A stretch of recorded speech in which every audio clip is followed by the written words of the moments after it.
Welcome, everybody, to another episode of Addiction, Cancer, Recovery, and Me. Today, we're going to talk about Adrian's journey through cancer, the cancer coming back, facing an end-of-life diagnosis, and the several stages of treatment that he went through. We'll eventually take you through where he became disease non-evident. The information provided in this podcast is for informational purposes only and is not intended as a substitute for professional medical advice, diagnosis, or treatment.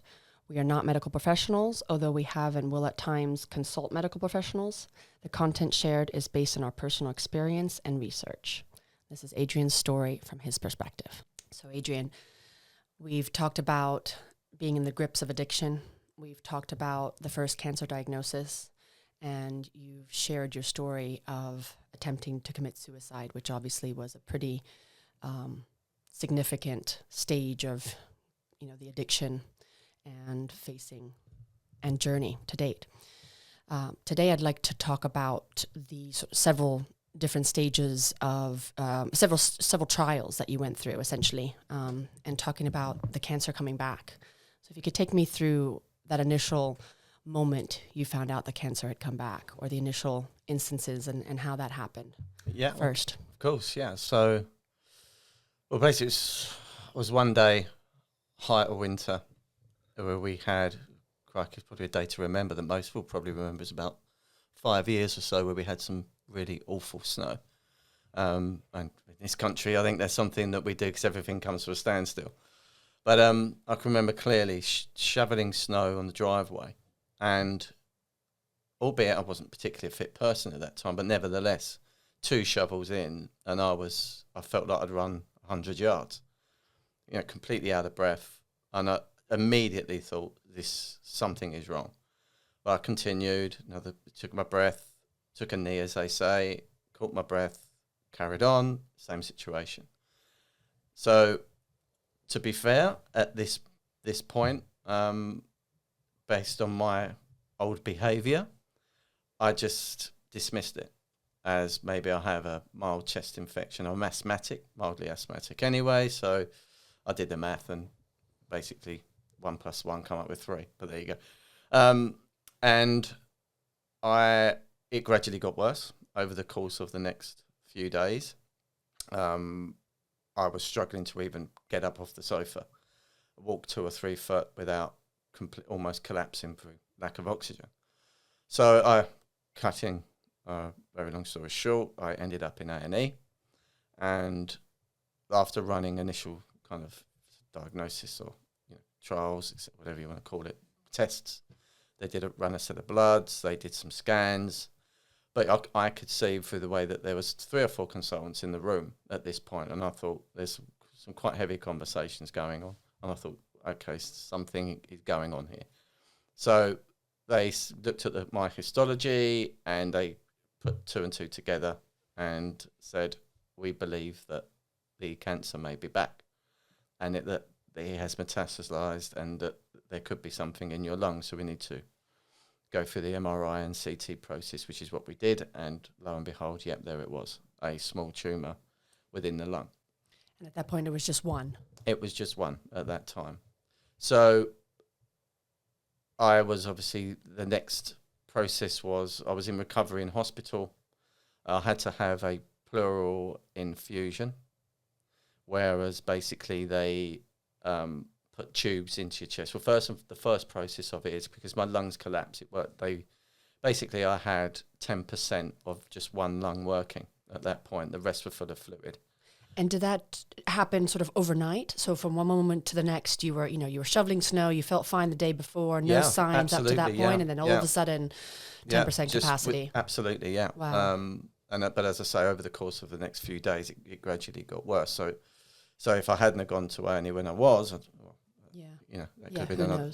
We may not be sitting here today. Sure. But anyhow, so as I say, they ran the tests. They found out that it came back after the scans, etc. Then it was proven that was the case. So anyhow, during the recovery treatment, they did a pleural infusion where they basically glued, because my lungs had collapsed through the fluid, so they had to glue the lung to the chest cavity.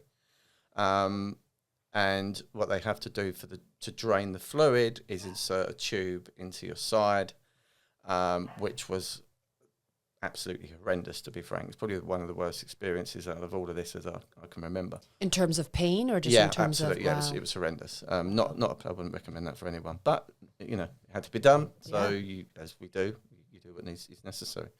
So we went through that. I ended up spending about just over a month in hospital. They moved me from Harlow to the UCL in London, where they actually carried out that procedure. But anyhow, so then in recovery, they talked to me about treatment. Fortunately, at this point, immunotherapy was available. It had been about 5 years since immunotherapy was actually discovered, and they could treat metastatic melanoma. So this is what you've been diagnosed with at this stage. So now it's so metastasized basically means that the cancer spread internally. Right. So it had gone from being on the surface area to within my system. And once that happens, then it's a completely different story. It's arguably skin cancer, if caught at stage 1, is arguably, as I say, curable, the most treatable of all. Right, treatable at least, yeah. Absolutely, yeah. But once it's metastasized, as of 5 years ago, there was no treatment. Wow. So, I'm sorry, let me correct myself there. So 10 years ago. Okay, so 5 years prior to when I started, because obviously it's 5 years ago. Right. So this happened 5 years ago. Yeah. So 5 years ago, I got the diagnosis. Prior to that, immunotherapy didn't exist. It didn't exist. Yeah. So, and it was a death sentence. So that's the power of, metastasized melanoma. That's why it's so important that you catch it early. Get it early, if anything, but a conversation that we'll come on to, I'm sure. Which in theory you had, right? So this was sort of 10 years after your first That's right. diagnosis. Yeah, so exactly. and you had gone through the whole mole mapping exercise for 3 years, for 40 to 50 different incisions. Absolutely, yeah. So, and they thought at that stage that they had caught it early and it hadn't got into your bloodstream, right? Yeah.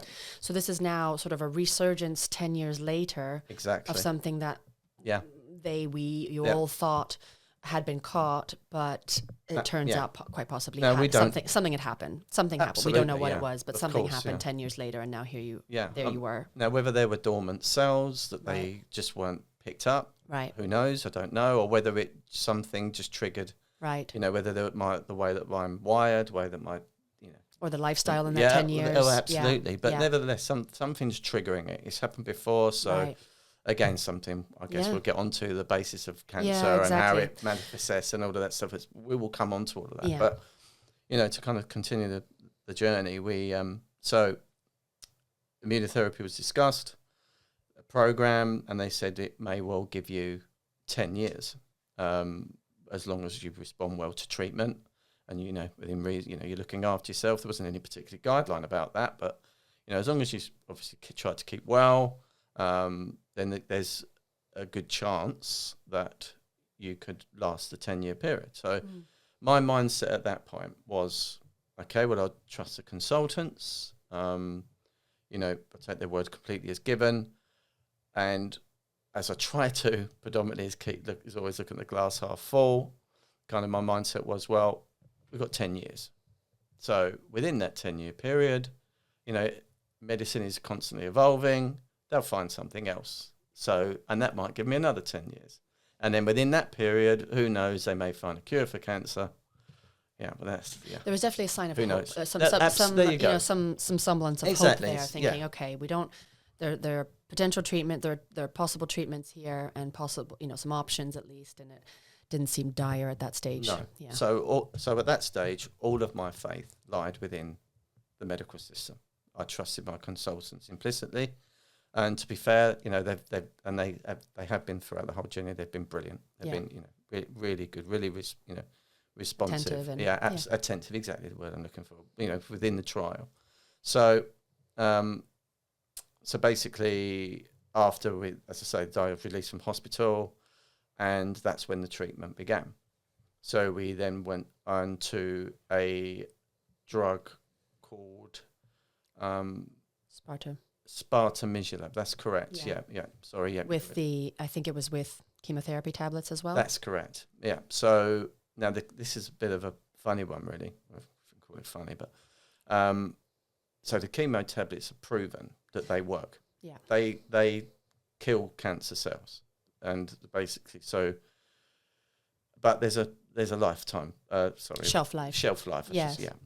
Of about between 9 months and then 12 months. So so which is a bit of a funny one because why are they doing that? I'm not quite sure. Because they know that there's a shelf life, but maybe there's the reason. I guess it can buy you time. Well, yeah, does it buy you time? Is that the idea that it maybe buys you time to so at least reduce the cancer, to stem the tide, or manage it? Yeah, and during that time, perhaps so they put you on. This was a trial, by the way, to clarify. This was the first trial, or we didn't know this. Okay. At this point. Okay. So basically, we started the immunotherapy treatment with the spartamicillab. Okay. But then after meeting with the consultant after the first session, if you like, the first bout of treatment, that's when they explained to me that it was a blind trial.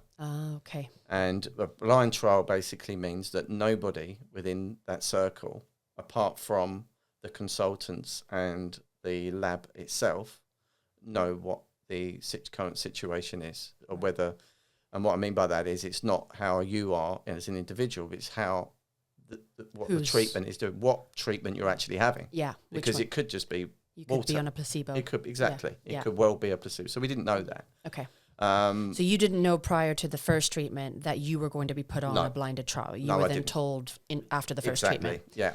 Once it's already taken place. Once you had started. Okay. And I there'll be obviously good reasons for that potentially, because people will be hesitant to be on a trial, etc.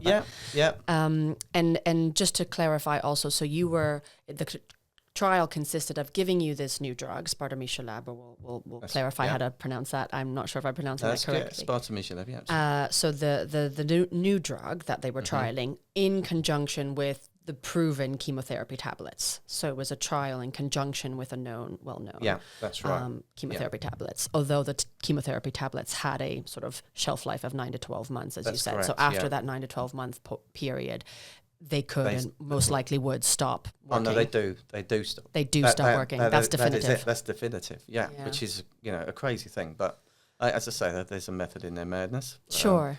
I'm sure. But anyhow, so we went through the process, which is a treatment, then a 3-month break, then scans. Okay. And then back in to meet with the trials, or rather to meet with the team, to get the results, see how you're responding, and then, all being well and good, continue back on with the treatment. So how long was the initial treatment for, and how frequent? So weekly, every 3 months. Every 3 months. Sorry, so every month was the treatment. Okay. So every 4 weeks. Okay. So I was having the immunotherapy drug, and then every 3 months, okay, you would have the scans, and then obviously get your results, and then continue back with treatment again.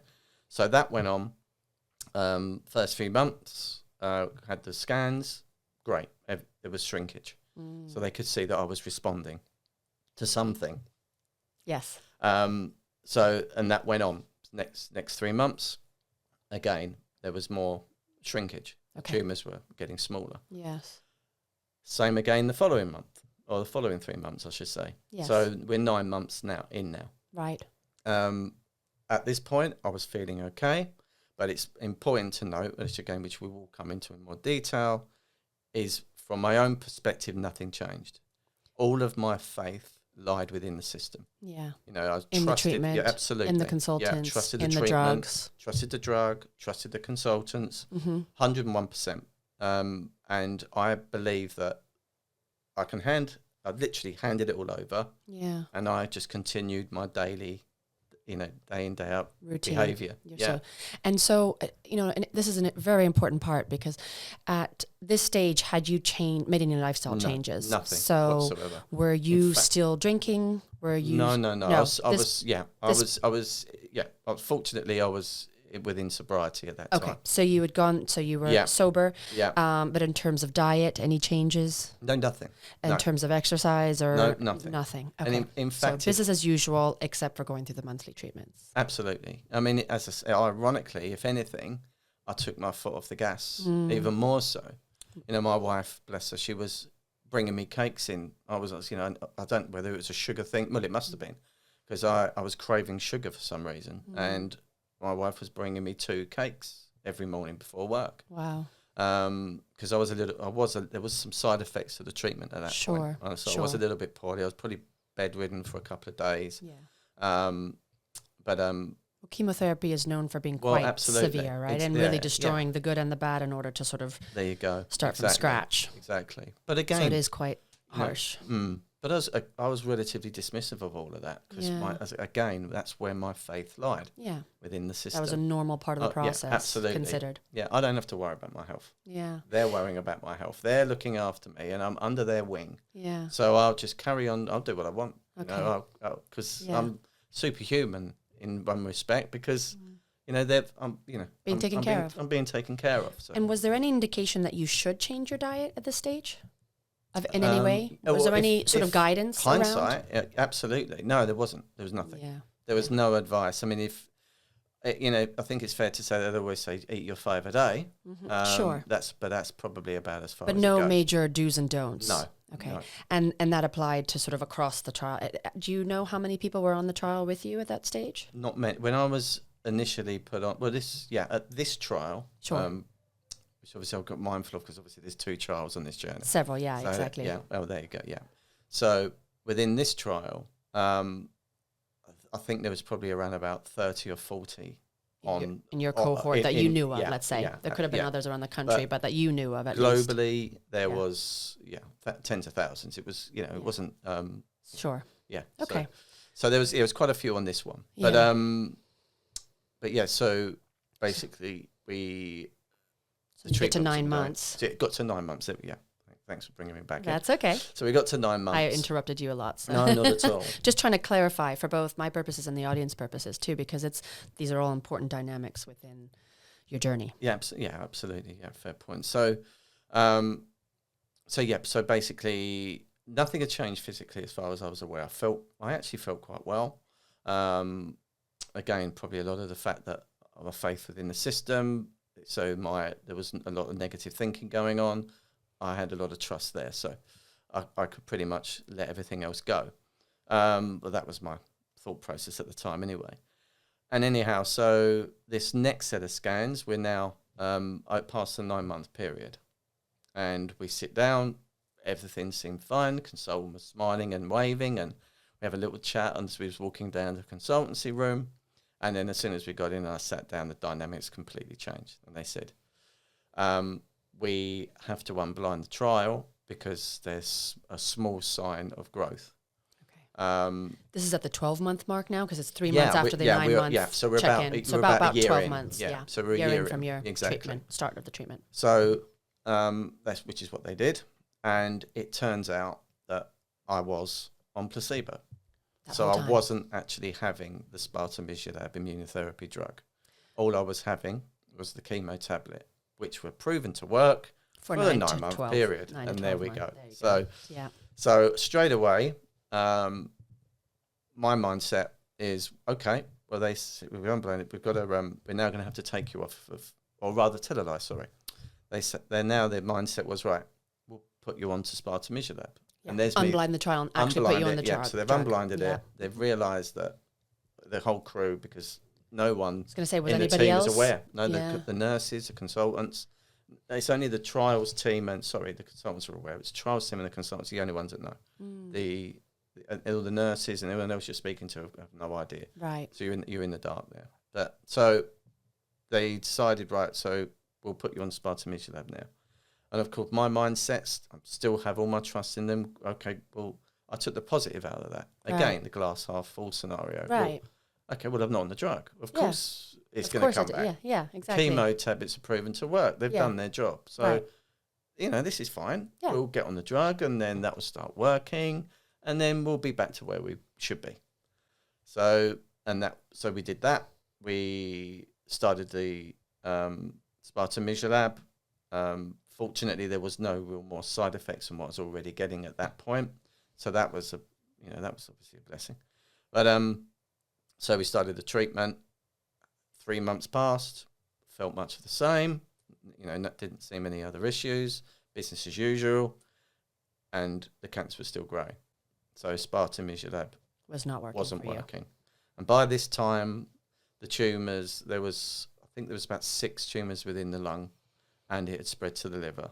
Okay. So, and there was 2 or 3 in the liver. It's very small at this point, but nevertheless, it was spreading. Right. So that's when they put me onto the combination drug, Right. which is Ipi and Nivo. Nivo. That's correct. Yeah. Okay. I think it's probably fair that we get that terminology right. Yes. And so we can share that when we're talking. We can list it in the caption. We can list it in the caption. We can clarify the I think we need timeline to do that with the drug trials and whatnot. So I think that's important. Yeah. So this is renowned for it because it's basically 2 doses of an immunotherapy drug, Okay.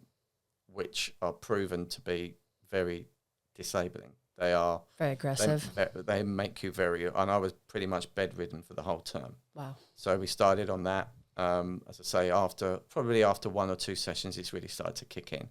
So now effectively we're on to treatment 3, basically, because the first one was the chemotherapy tablets with the blinded, then it was the unblinded trial analysis, the third. Here we go, yeah. So stage now we're on the of combination drug. Of this round First of cancer. combination drug, Right, yeah. right.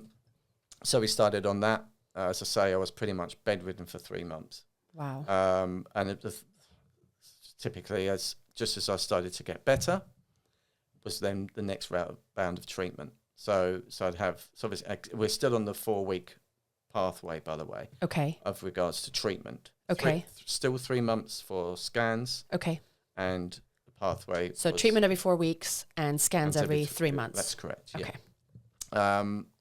So we, as I say, started out with sickness and whatnot. Started to feel better. Back in again, treatment. A couple of days later, sickness again. And that was kind of ongoing. Swings and roundabouts, sort of that. Yeah. For the 3-month period, and then we went in for the scans, and that's when they again turned around and said, "It's not working." At all. At all. They've said that immunotherapy just doesn't seem to be working for you. The cancer has now spread quite dramatically, and you've got 7 or 8 tumours in your lungs. You've got 7 or 8 in your liver. It's in your spleen, spine, but now it's moved to the brain, and there's 7 tumours within the brain, and that is the point where they pretty much draw a line in the sand and say, "There's not much more that we can do," which is exactly what was said. So you were given a terminal diagnosis. 2 months. Wow, 2 months to live. Yeah. So they said, basically get your house in order, speak with the children, the stuff that you hear about, which was a very surreal moment. It's like everything stopped still. But bearing in mind, I've had this feeling before, with the very initial diagnosis back in the day, right, where they basically notified me that I had skin cancer, right. So there was that feeling of triggering that same kind of moment. That's still that same goodness, emotion, but it's weird. Something kicked in. Okay. Something straight away. This time around. Well, no, both times. Oh, both times. It was, okay. Yeah, it was kind of not so much blasé is too strong a word, but it's kind of like, oh, so how long have I got, kind of thing. Okay. It's weird scenario. I can't kind of explain it. I mean, only obviously those that have had that diagnosis. Of course, I've got, everyone's different and they have their own. Everybody responds differently, yeah. But would you say that's kind of indicative of your personality, of how you would have handled or faced a death, sentence, sort of, or is that just in that moment or was there something in you that said it's not over yet? Would you, in either instance? Do you know what? That's a good question. I'm not quite sure that would be the case, but I mean, this is a funny one because within the addict mind it's all about, there's a saying they say, it's not the elephants that get you, it's the ants. Right. So point being, it's not the big stuff. Right. It's all the little stuff that gets under your skin and where you start to throw your toys out of the pram, where you start to catastrophize. Right. So, and obviously this was an elephant. Right. A bloody great big one. Huge. And I didn't react. It was just kind of, I processed it quite quickly and I thought, okay, right, well, and I don't know exactly how I felt, but all I know is I wasn't screaming and shouting and throwing my toys out the pram saying, right. Why me? Oh, I'm dying. What am I going to do? Lord help me. It was quite a calming feeling. It's the strangest thing. Interesting. Yeah, I really can't kind of put my finger on it. Sure. Exactly what's kind of set of emotions they were, but all I know is that it was kind of I accepted it for what it was, but something kind of as if to say, right, what are we going to do now? Right. There wasn't right. I'm going to die in 2 months. It was where do we go from here? Right. That was where my kind of a mindset was. Sure.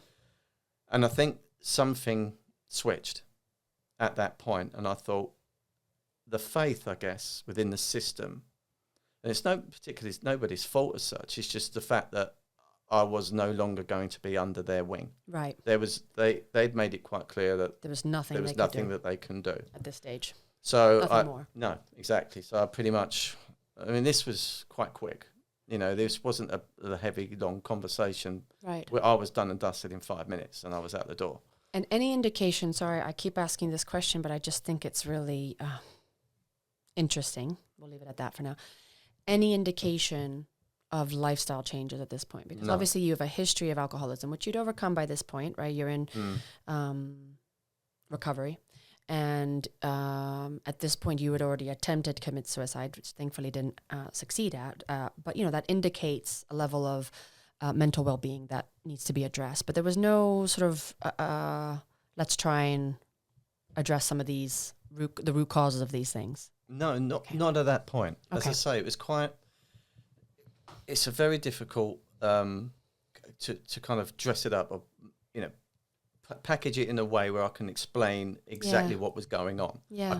It just doesn't translate very well. Of course. It's, it's just something that was kind of serene. It was kind of a bit of peace around it, but it was almost like, okay, well, where do we go from here? There was that kind of mindset. Right. Surely there must be another treatment or another drug or another... where do we go? What do I do? Another steps. Yeah. So I've all of a sudden I've let go. The faith has gone within what they're offering. Yeah. So obviously, it's not there anymore. It's not working. Yeah. So, but as it would have it, as I was walking out the hospital door, I got a tap on the shoulder. Okay. And they said, "Would you be interested in a trial?"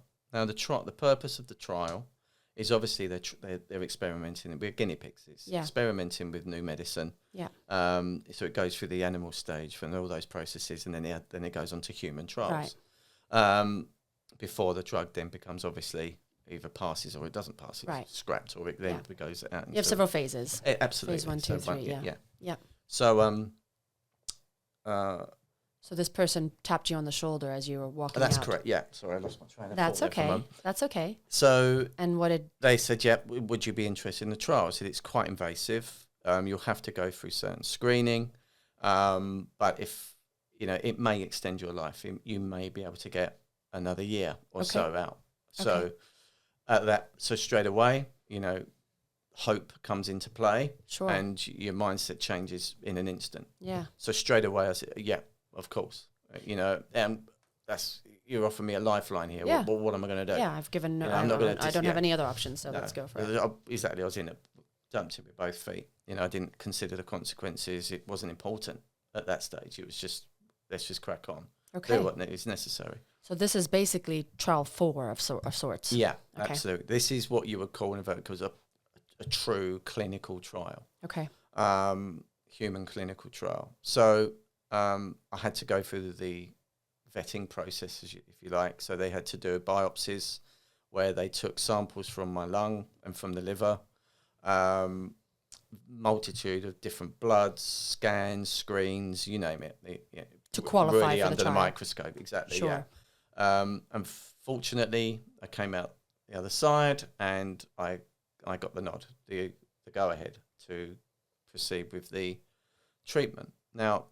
At this time, bless my wife, because unbeknown to me, she was doing a lot of research in the background, or making some noises. Mm-hmm. Now, my brother-in-law, bless him, he's a vegan, has been for a long, long time, and he's done a lot of research on gut health, from his perspective. Mm. So he spoke to me about, not just on gut health, but obviously immune support, and he was actually doing a little bit of research on immunotherapy and what it actually does, which will come onto the drug, by the way, in a moment, because obviously Sure. important. But And he started talking to you at the same time that you were Yes. put onto this new trial. this is pre-trial. Pre-trial, So, yeah. okay. So we're You just knew we were gearing going up. on yeah, to it, we're but going yeah. up. So they was going to start it in a few days' time.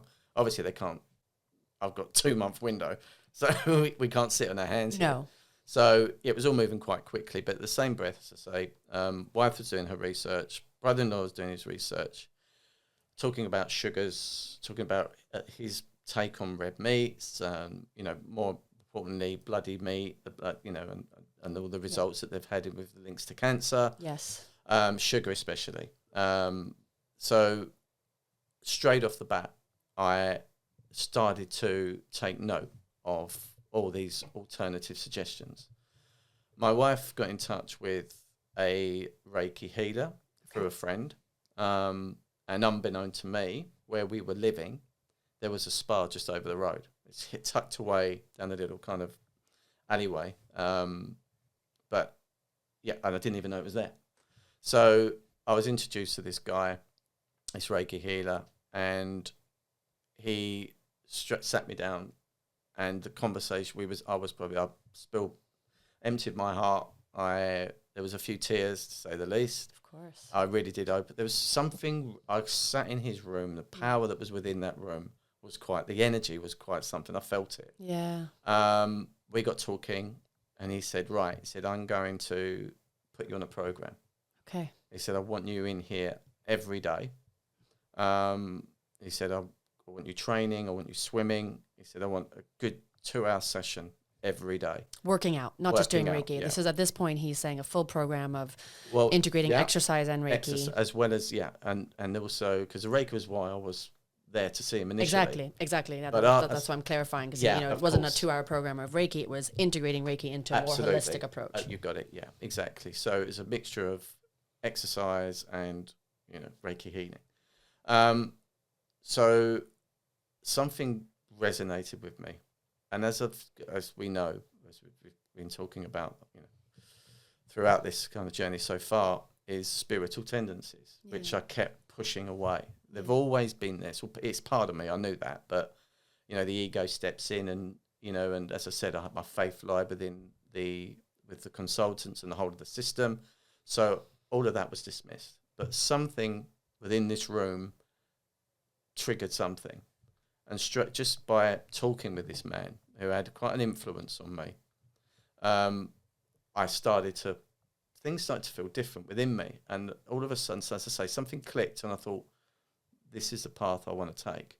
And immediately, something within, I don't know what, how, just said to me, a voice within me said, this is your way. This is what will get you well. Okay. And I never looked back. And it clicked. Just suddenly clicked. You needed to do more. And I knew I needed to make some dramatic changes. And my diet changed immediately overnight. My wife looking at certain recipes and whatnot, and I became raw vegan. Okay. So processed foods were cut out. I was training, so I wanted to keep proteins high. So my wife was investigating pulses and beans and things like that to increase the protein intake. Cutting out anything to do with dairy. That was I was advised at the time, which is what we did.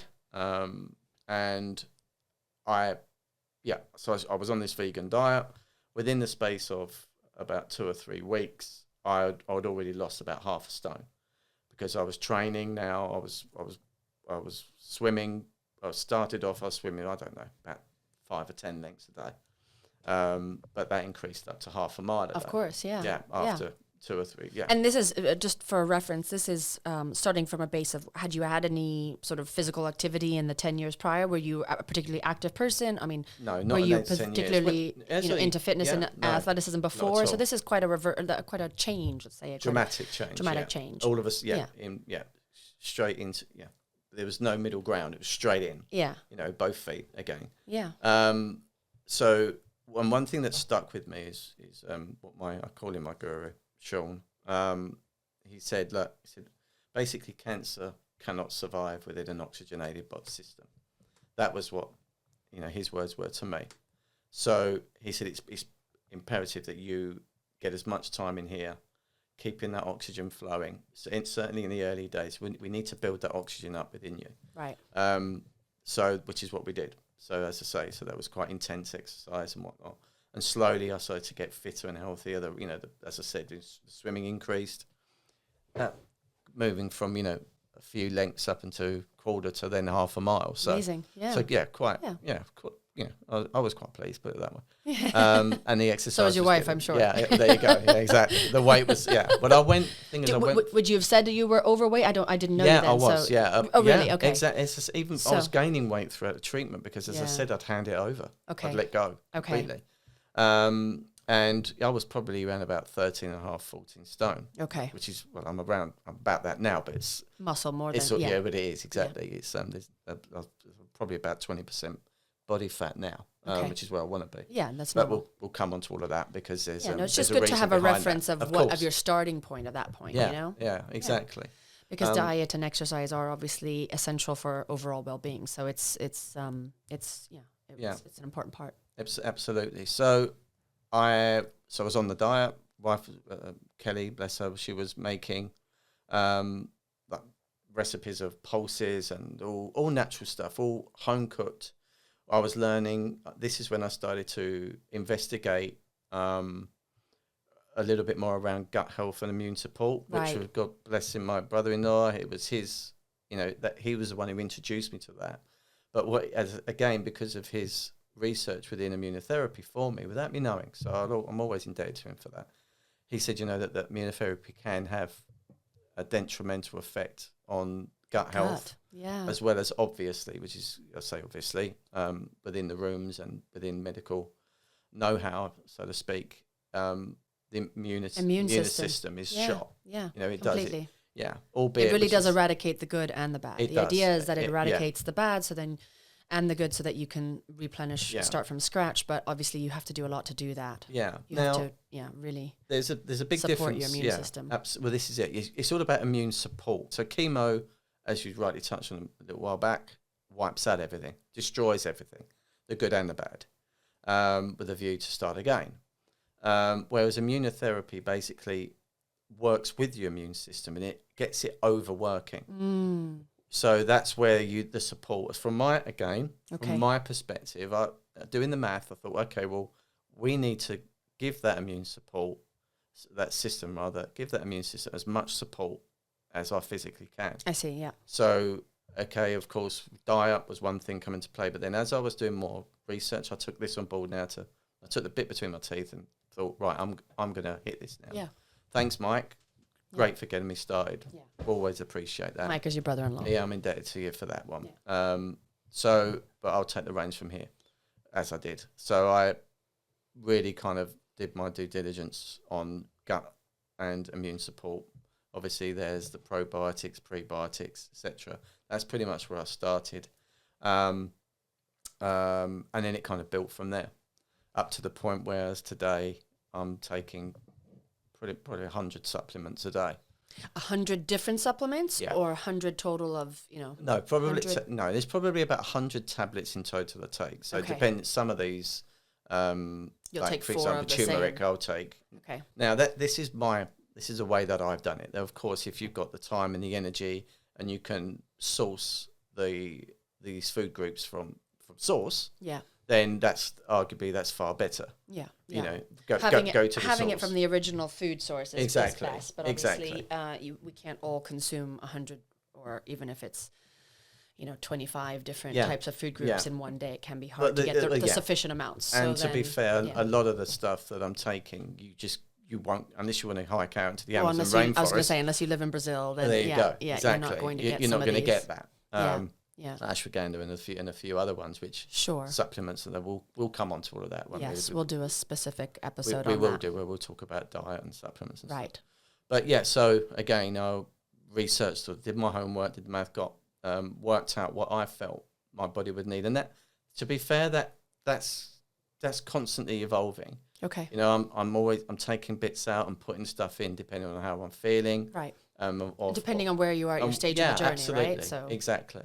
But so I felt that I was kind of giving my body the foundations of the strength that it needed, giving me a kind of a heads up. a foot up the ladder with regards to the treatment once I start on the trial, Right. which now just started to take place. Okay. And so it continued. So the trial, we started on the trial, and after 3 months, we had I'll tell a lie, I'll go back. Initially with this trial, it was every month. So you would go in, you'd have treatment, say on the Monday. No, you wouldn't. You would go in, you have bloods on the Monday. Then you would go back on the Tuesday and you would have your scans. Then you go back on the Thursday and you get your results. Okay. So, and that was every month, every 4 weeks. So we did that. And after the first 4 weeks, everything was stable. So things had slowed down. Okay. So it wasn't growing. It wasn't growing. It was status quo. Exactly. Okay. From when you went in. Absolutely. So at least it wasn't growing. No. After 1 month. That's it.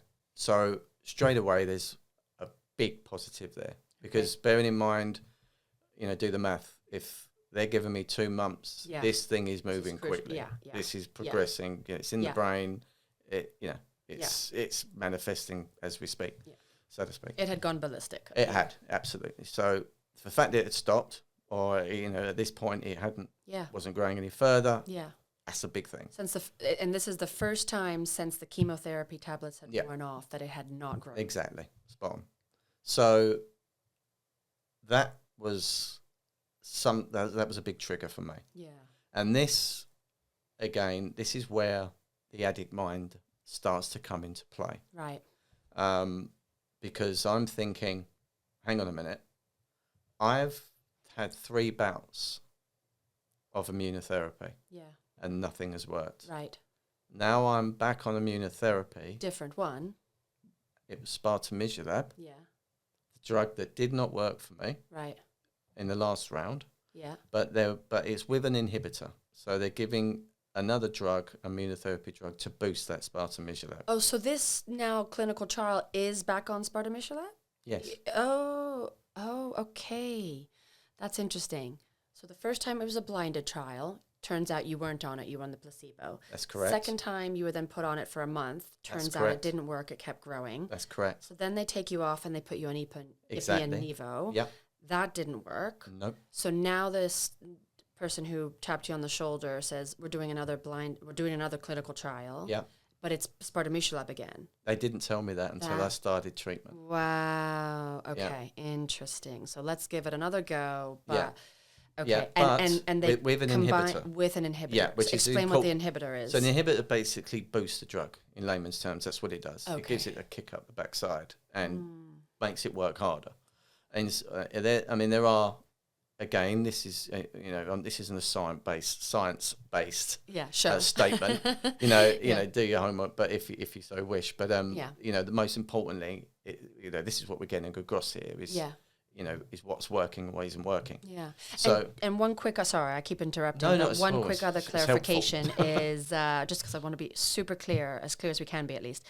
How much time in between sort of that last trial and you were tapped on the shoulder for this other trial and the actual trial starting, had you had a week or 2 in between when you were taking your own supplements? It was about 3 weeks. Oh, so 3 weeks. Okay. 3 weeks. So you had 3 before weeks before the trial started, where you're doing your vegan diet, your supplements, exercise, Reiki. Plus screening, of course. Plus screening. Okay. Yeah, because yeah, exactly. And how many other people were on this fourth stage there trial? There were about, at that point, I think at our hospital, there was about 30. I think in the whole of the UK, there was a few hundred. And globally, a few thousand. On this one clinical trial. Okay. And I was the youngest. I was the youngest one on there, funnily enough. But so as kind of going back to where I was once, they said about things being stable. Something triggered. Yes. My mind's, and again, that's why I brought the addict mind into it, because I just started to analyse it. I started to overthink a lot of, well, hang on a minute, there's the drugs, we know what the drugs have done. We know what has got me to where we are today. Right. And why I'm on the clinical trial, because basically spartamizumab hadn't worked. The IPI and everything else wasn't working. Right. So immunotherapy wasn't working. Now I'm back on immunotherapy and it's working. Come on. What's going on? What's going on? Yeah. But you So- also had some different dynamics in this time, Yes, true, yeah. which we don't know to what extent they helped her. No, but Yeah. all I know is that what had changed quite dramatically was my daily routine. Exactly. Diet, Your approach to life, yeah, your lifestyle. absolutely 101%, completely flipped, complete opposite. Training every day, started to slowly get quite fit, eating well, incredibly healthy. So obviously something is going on there as far as that's my mindset. One of these things is helping. Something's changing. Yeah. And was there any guidelines with this trial now to change lifestyle? No, because they wanted to see if the drug is working. So it's not like a general guidance to change your lifestyle. Conversation came up about what I'm doing on a daily basis, and they said, and they didn't challenge anything. They said, that's great. Great. But there was also that's what you should be doing. Yeah. It's not, there was no guidance to do it. Absolutely. There was just no one pushing telling. to say, yes. And the reason I asked that is I've had several instances where people have told me, no, I can't take XYZ supplement, or I can't take, green tea because I've been told not to in case it interferes with the drug. So that's why I'm asking the question. Yeah, I've had a really good multiple point. Yeah. friends and family members who have been given that specific guidance not to take herbal or natural supplements because they can interfere with the drug. So that's why I wanted to clarify. Yeah, exactly. But so interesting that they didn't stop you. It wasn't a guidance to do it, but something seems to be working. I mean, I didn't disclose everything I was taking. Because there's so much. There was a lot I was taking, but also I just wasn't sure whether it was necessary. Yeah. No one challenged anything. Yeah. I said that I was adding supplements to my diet. I was changing my routine. Yeah. I was my whole diet. And they said, good. It's a good thing. It's good that you're exercising. It's good that you're eating healthy. Great. And that was kind of left at that. Yeah. No details. No, but when we go on to talk more about diet and supplements, we could explain how there was more interaction with the team then, because the bloods were changing. They were picking up on things like creatine levels and challenging some certain things like iodine levels and all other bits and pieces, which I knew were the supplements. Were down to the supplements. Absolutely. But again, we'll go into that in more detail at the time. But so after 1 month, then what? So after a month, we'll continue with treatment. Then the following month, again, I've the bits between my teeth, and the addict mind is in play. I've got to do this. I must stick to that. I can't not take this, because if I don't now that it's working, something's changed. So I've got to stick with this. I've got to push this harder. Mm-hmm. But if I do that a little bit more, maybe that's going to make that a bit better. Right. So if it's not broke, don't fix it kind of scenario. But in the same breath is, well, if I do that, a bit typical addict behaviour. Yeah. But you see where I'm kind of going with this, because it's like you're replacing one addiction with another. Yeah, to a degree, but it's more of a positive mindset. Of course. That addict mind, and this is a tricky one to present, because I'm not saying that the addict mind is a good thing, but I'm certainly saying that the addict mind helped me with that drive. If you can understand what your strengths and weaknesses are, you can leverage them accordingly to get where you need to get. Yeah. So if you understand that you're somebody who thrives off of routine or thrives off of a certain routine, then stick to it, because it can help you. So in your case, sort of being adamant about taking certain things. Yeah, exactly. Then helped you. That's right, because by this time I'm taking, I don't know, half a dozen supplements. And now I'm thinking daily. And now I'm thinking, what else can I add to that? So I started to do further research. I started to read up on stuff like soursop and, as I just touched on, ashwagandhas. And obviously I knew the power of turmeric and black pepper and cayenne peppers and et cetera, et cetera. So I've become relatively knowledgeable. And again, you can speculate that arguably a lot of this stuff isn't proven, but I'm going to ease on the other side of, and take more note of what they're saying on the holistic side, as opposed to mainstream medicine. But again, we'll get onto that. Yeah, and I think it's an important part, because there's a reason it's not proven yet, and that's because the money hasn't gone into the studies to prove it. So it's not that it's not effective. It's just that the studies have not been funded to look into that. Absolutely, yeah. Again, and those who do practice more holistic medicine would say, actually, the proof is in the pudding. I have treated XYZ amount of people in my practice with such. So, if I'm treating 100 people a year and they're all improving, then that's a good indication of something working. Obviously, it's not proof. It's not a clinical trial. I understand that. But we also have to understand that when these disclaimers are put on certain holistic things, it's because the funding has gone into medical research, not into, pharmaceutical medicines, not into herbal medicines. So, exactly. It's not that so herbal doesn't work. It. It's that we haven't put the money towards that. Yeah, So and I guess that makes sense. I mean, that's the way the system works. it's unfortunate in my view, but I agree. We are where we are. We are where we are. Absolutely. Yeah. If you're willing to take, advice from somebody who's experienced in working with those natural remedies, then there can be positive outcomes. Of course, it comes with a grain of salt. Yeah, absolutely. And also, as I kind of touched on, when I sat in that room, when I sat with Sean, my guru, and that the energy, the space was there, it resonated with me, and that's where the spiritual light was switched back on. Okay, that was where I again, for something like the third or fourth time within my life, for something dramatic has happened, for the positive that involved that spiritual aspect. And that's where I thought, this is your way, Adrian. Embrace it now. So that's where Sean and I got talking further. We spoke about meditation. I, again, went away, investigated, the power of meditation and of the benefits of it and how energy works within the system. I started to investigate everything, again, another topic for another day, but to touch on, everything is energy. Yes. Matter, this table is only energy that's compressed into a solid form. Everything is energy. And I was reading and understanding that about frequency healing and the fact that if we can type into the right frequencies, then we can heal. Something that now seems to be becoming quite prevalent. At my point, 5+ years ago, it wasn't on everyone's lips. But so anyway, so I really started to get into that. I really started to, and sort of the power of meditation. The power of just the simple stuff, sitting, walking bare feet through the woods, or sitting in silence, embracing the natural world. It worked for me. It set something alight within me, and my kind of methodology was as it was within AA, within the rooms of addiction. If it works, work it. I can't put that any clearer than what it is. Is if you feel something, if it resonates with you, pursue it. Absolutely. If your gut is telling you this is right, generally trust your gut. Right.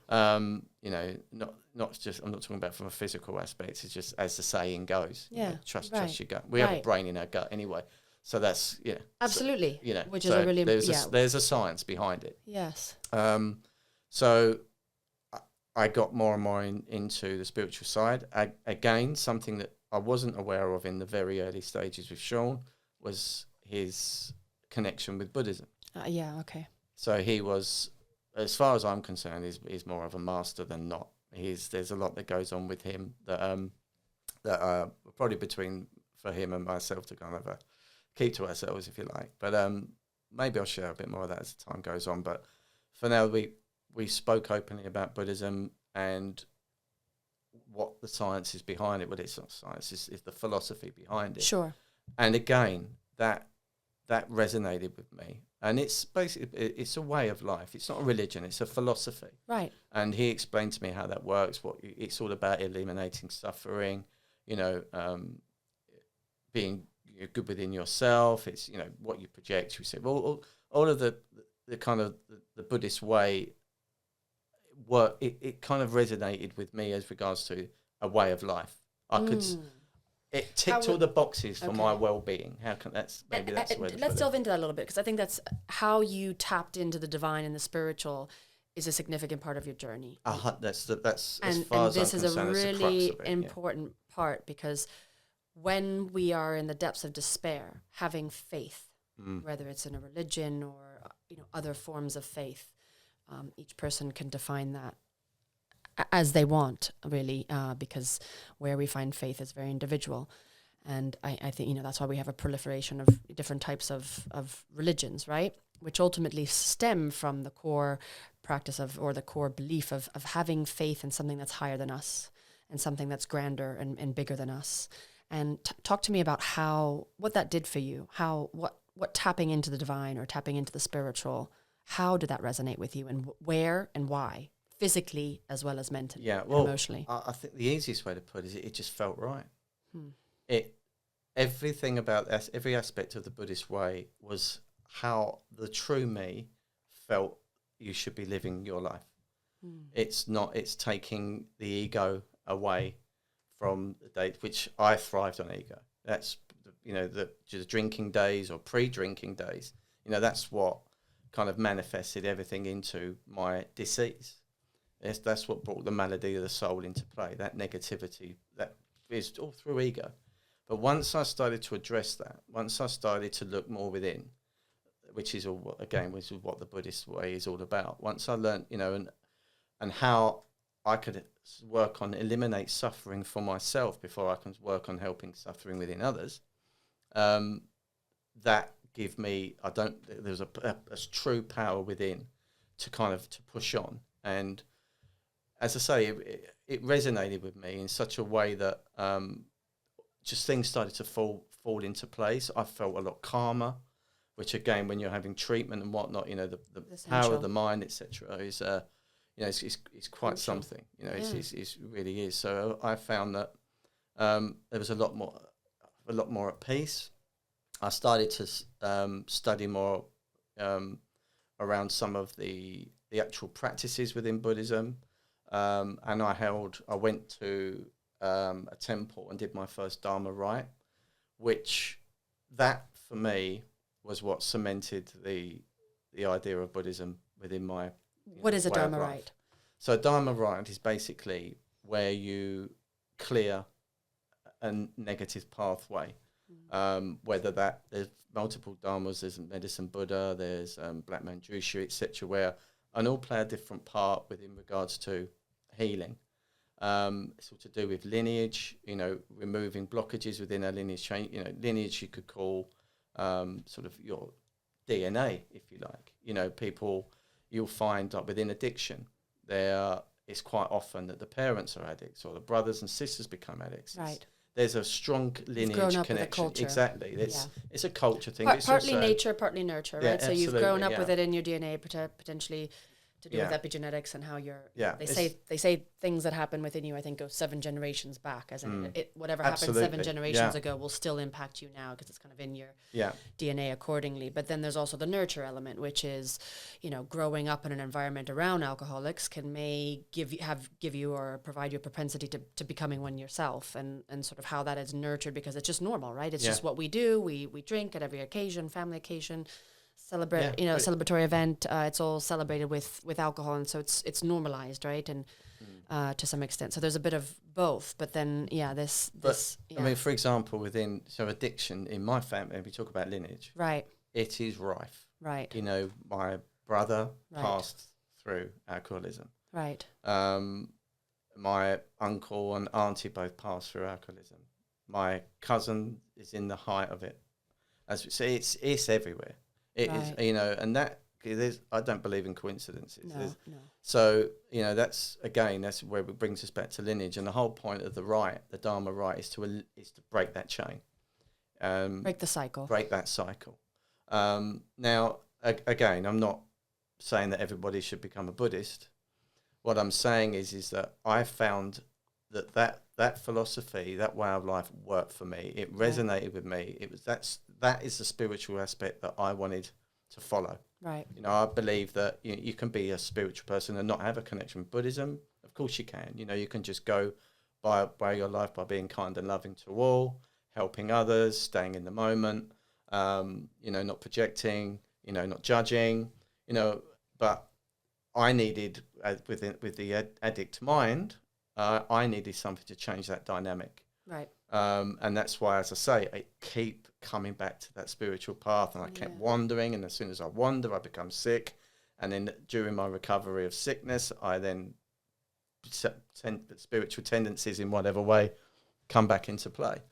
So did you find that when you practiced sort of meditation, spirituality, you felt better? 100%. And the minute you stopped those rituals or practices or that part of your routine, let's say, you realized things were going sour or wrong or not as well. You didn't feel well. Yeah. No, 100%. So as I say, so you felt it deeply. Yeah. So it worked for me. And I mean, and a lot of this, funny enough, started within AA recovery. Right. Because a lot of that was spiritual. But now there's different recovery centres practice on different things. I mean, the AA book, you know, a lot of them are very strongly guided by that. They're governed by that. You know, it's all about the power of God, God as you understand Him, and they translate that through the whole of the treatment program. Well, this was where I was somewhat different. It was there was a lot of the God talk. There was the book, of course, because there was a big aspect of that. But there was also, they actually brought a Buddhist teacher in one day, for example. We went out and we went to a Krishna temple, which was actually where George Harrison from the Beatles, who, when he passed... So this was part of your AA or part of your rehab? Yeah, that's part of rehab. Okay. But, rehab, so there's an AA mentality within rehab. Got you, yeah. They all kind of quote from the book in some respect. Right. Some take it on full board, and that is what the whole program is about. Right. Others just bring it into the party, if you like, as part of discussions. Because, you know, AA is whatever way you look at it, however you perceive it, it works. You know, it has got, and still today keeps people sober. There's people that are completely dependent on it. Right. You know, they go to 2 or 3 meetings a day. It keeps them well. So, as I say, if it works, work it. Right. But it didn't for me. The spiritual aspect does. It's that kind and loving aspect of, you know, and I struggled, and I think that's where the drink really got into play with me as a person, was because my father, a very influential man, a very strong businessman, a very loving, kind guy, don't get me wrong, but very, you know, he'd walk into a room and he had a strong presence, and I was always under his wing. And I aspired, I should say, as a young man, to be more like him. You know, he was a successful man, good-looking guy, big bloke, a lot of presence, as I say. And I thought, okay, well, this is how you conduct business, because that's how he's got successful. So I found that I was going against my natural way of managing myself within within certain work environments, or you were forming your personality around him, or trying to emulate him. Exactly, from a perspective of admiration. And also to be, you know, I guess, be a bit more direct, not letting go on certain things. You know, like for example, my first job when I came out of rehab was in sales. You know, and you have to be pushy. You can't, you know, it comes with the territory. You can't, you know, you don't let go. You know, someone says no, you keep pushing for the yes. So I struggle with that. Someone says no to me and they're not interested. Okay, thanks for your time. I'm gone. Right. And that isn't the way. So I found that I was using drink. I started to bring drink into play to change that dynamic. The Dutch courage, to give me that confidence to push through and not be my true self, but be this character that will hopefully win the business. Right. And that's what made me ill. Right. Buddhism and the spiritual aspect brought out the true me. And as I've got older, dare I say, a little bit wiser, I've realised that, and I feel so much better within myself. Because I'm being me now. Right. And that's, in a nutshell, why I strongly believe I've not picked up.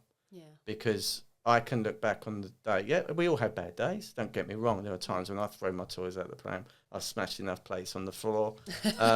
You know, and I'm no saint. And I laugh.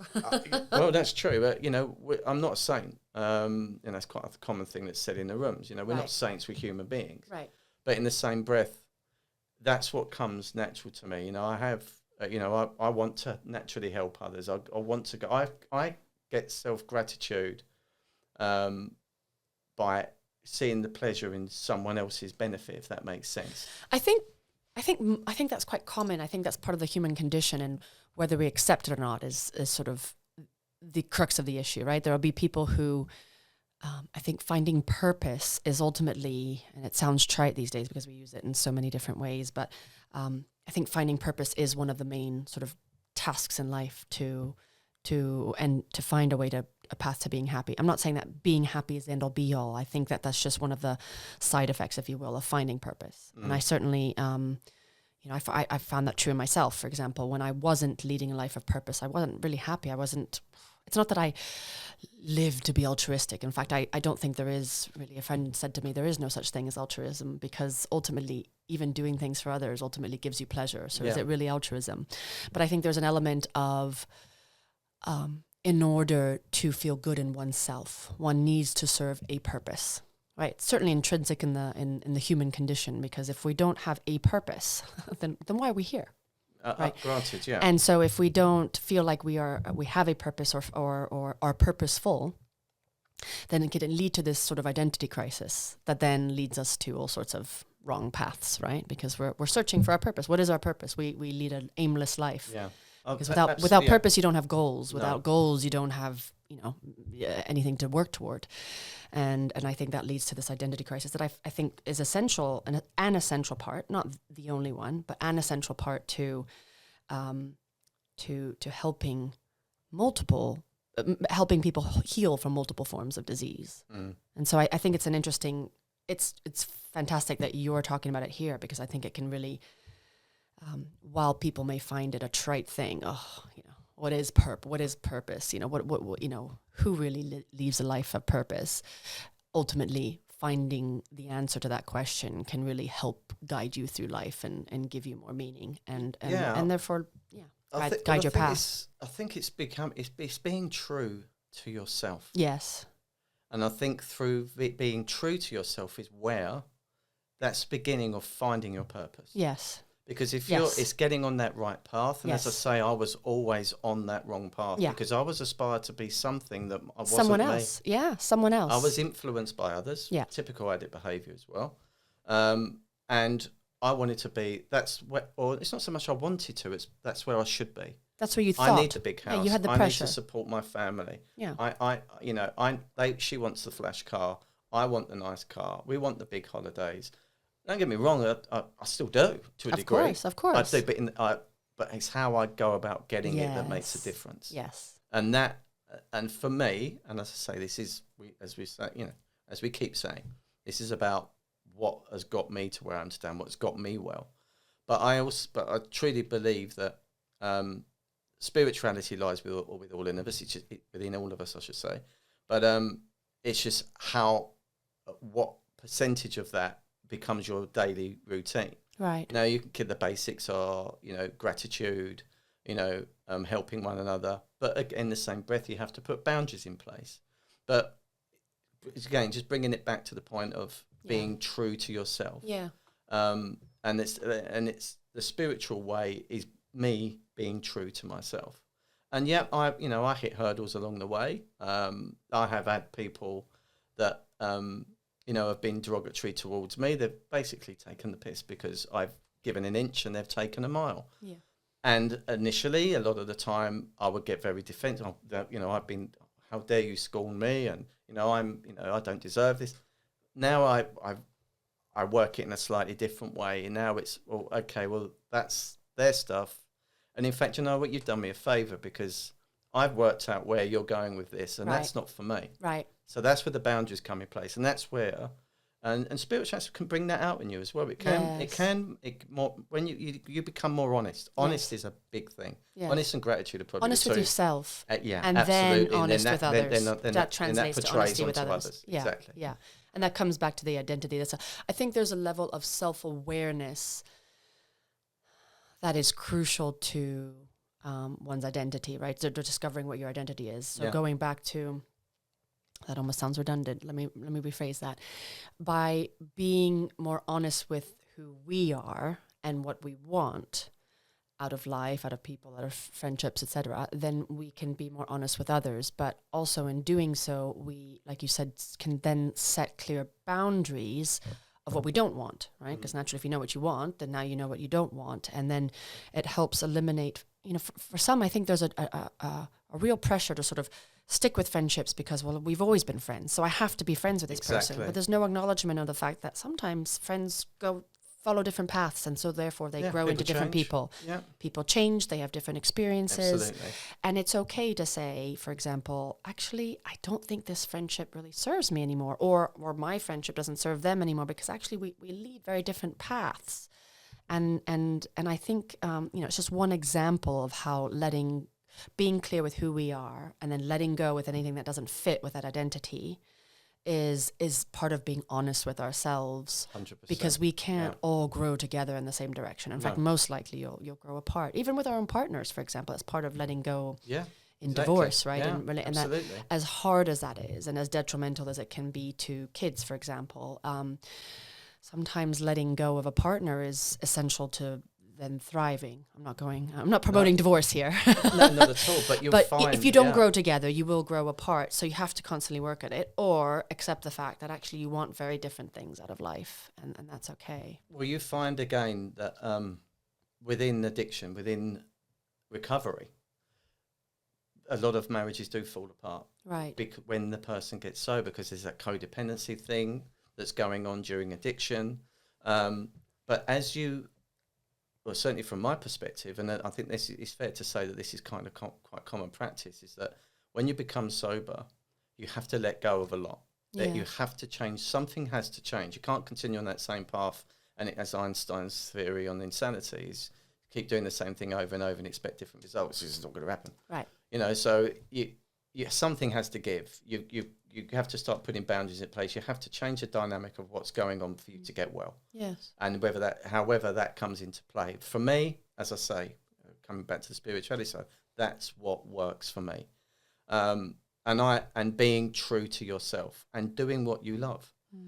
I found that, going after a job because it was going to earn me loads of money, like the low fruit opportunities, for example, the easy pickings, that taking that path, because I thought, okay, I could do this for 6 months, and that sounds great in theory, but I found that a lot of the people that I was working with, the attitude that you need to get you quickly to that level was quite dismissive. It's quite aggressive, and it has to be, because to get you up, you've got to push on, and within some respects, I admire people for that, because as long as they're not,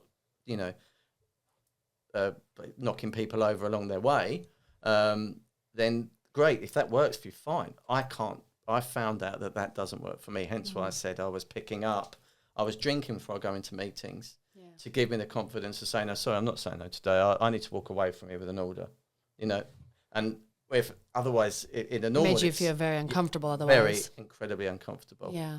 And I realised, and this is a kind of spinning things on its head slightly. I mean, I work in sales now, my current business. I'm, sales, bringing new business in is my job. That's what I do. But I completely dressed it up in a completely different way. So you approach it differently now. Me. And the funny enough, I met a salesman when a friend of my dad's, funny enough. In fact, he was an employee of my dad's, who told me about, selling yourself. He said, I think that's why I was put on the road to start with initially in sales, was because of my personality. And they said, you sell you. But I got caught up in the whole sales pitch vibe thing, whereas you have to sell in a certain format if you're going to get these wins. Right. Whereas now, I've spun it completely on its head and I sell me. Yeah. I'll if people trust you and you believe in what you're selling, then they will buy that from you. Well, hopefully so. And if they don't, then it's not meant to be. Right. That's a big difference. Yeah. Because you're letting go. You're not. Whereas I used to say, I've lost that deal, that hasn't happened. What did I do wrong? I've not committed to that enough. Was I hard enough? Was I, and then again, the addict mind, because that's the way I'm wired, right. And that will come into play. Now, if someone turns around and says no, I take it either as a blessing or right. it's just not meant to be, right. And I move on to the next thing. But right. I was embarrassed, and I think that's fair to say that I was embarrassed to conduct myself, because I'm quite a hugging guy. I'll walk into a room and if someone introduced me, I'll shake their hand and put me out.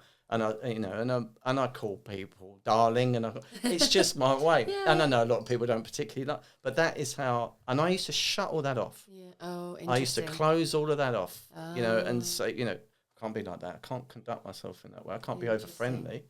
Now I do it. My emails are all the same. And do you know what? Only once in the whole of the last 4 or 5 years I've been doing this have I had a negative response. Really? Okay. Yeah. And then that's fantastic. Wrong. It's like, I mean, it's, the darling way. So I suppose it depends on how you're presenting it. Hello, darling, in one respect. Right. As long as you're not coming on to people. No, I know. I know you well enough to know that you're not coming on. You're just being open about who you are, but also accepting and loving. You're spreading love, is what you're doing. I'm speaking from the heart. Yeah, you're speaking from the heart. I'm saying it as from my perspective, kindness, how love, it is. Peace. Yeah, good intentions. But on the flip side of that, you have to have boundaries. You have to have. You People can't have someone. Of course they will. Yeah. So that's when there's certain times, as you said, in relationships, or family, or friends, or business, especially as we're talking about here. They have times that you have to walk away. Yeah. So pause. Absolutely. I think that's all really relevant. So pause for a second on that, because I think what I want to make sure we do is come back to this story of, you've gone through this trial now, and you've had this moment of discovery. Realization. Realization, which is huge, of who you are, what you're about, and you're coming around to that, right? Not fully there now. You would be 5 years forward, but I'm still learning. And that, well, of course, we all are. But you've had this moment of realization of, right, I need to change my lifestyle. I need to change my diet. I need to change. I need to take certain supplements, and it's working for you. And you've had this 1 month in, it's stable, and then another month in, or was it 3 months after that? Now you're having monthly checkups? So initially monthly. Yeah. Because we're stable. Yes. So that went on for about, I think it's about 3-4 months. Right. And then they started to see shrinkage. Okay. And so in all of this time, you are coming around to who Adrian really is, right? So you're surely you're coming around to spirituality. Dynamics changing. You're building you're tapping into your faith in the spirituality. Yeah. You're developing new routines. The addict mindset is sort of really working for you, because it's compelling you. It's not just propelling you. It's compelling you to follow a certain routine every day that is ultimately making you healthier. At least it seems so, in combination with this drug trial. But so tell me about a couple months later what it looks like, and also the other people on the trial. Yeah. So this is my journey continued with regards to obviously the spiritual aspects and the diet. Of course, it's ongoing. I'm learning more. I'm doing more research. But one thing I started to pick up on during the treatment was that no one else's dynamic was changing. Right. I used to, they used to bring the food trolley round. Now I'm very diet conscious, and I see the processed sandwiches, the catering in the hospital, the teas and the sugars on the sides, and there's nothing wrong with tea as such in moderation, but the sugars, the cakes, the biscuits, everything on that trolley, apart from the fruit, was. And again, that in moderation. I mean, I cut fruit out for 2 years completely, because there's sugar in everything, obviously, fruit-wise. Obviously, some higher than others. But I then moved on to antioxidants. Some level of sugar from its natural sugar. Blueberries are high in sugar, but they're also good sugars, but filled with antioxidants. Absolutely. So you would argue a good sugar, and everything in moderation, right? Absolutely. With food. And certainly natural sugar is actually essential for having energy, right? Exactly. So I would argue that having fruit. I know a lot of people cut it out in their diets. I'm not saying go and have 3 bananas a day. That's certainly too much sugar, because they're super sugary and fatty. Well, but having half a banana or a banana a day is not going to throw you over. Maybe, agreed. But from my perspective, and I think this is important to get across, is I cut sugar out. I wanted my body to be starved of sugar. So in this drug trial. When I assessed the diet and I did my research on what sugar can do, the links with sugar, certainly artificial sugars with cancer, and the spikes within the blood through sugar intake, of how detrimental that is towards cancer. Bearing in mind I was on a two month death sentence, I drew a line and said, that's it. I'm cutting it out completely. And I think and I do think, I don't know, but I do think, and studies would say, would agree, that it shocked my system.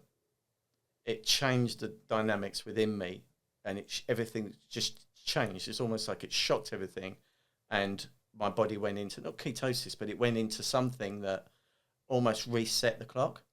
So it reset on my immune system. It reset the gut balance. Everything was, started afresh. That's how I perceive it. Yeah. And that's how I felt. And that's kind of where. And how long did you do that for? Well, I was on the vegan diet. I've been off of it for a year. I came off of it during the end of the trial period. Which was how long?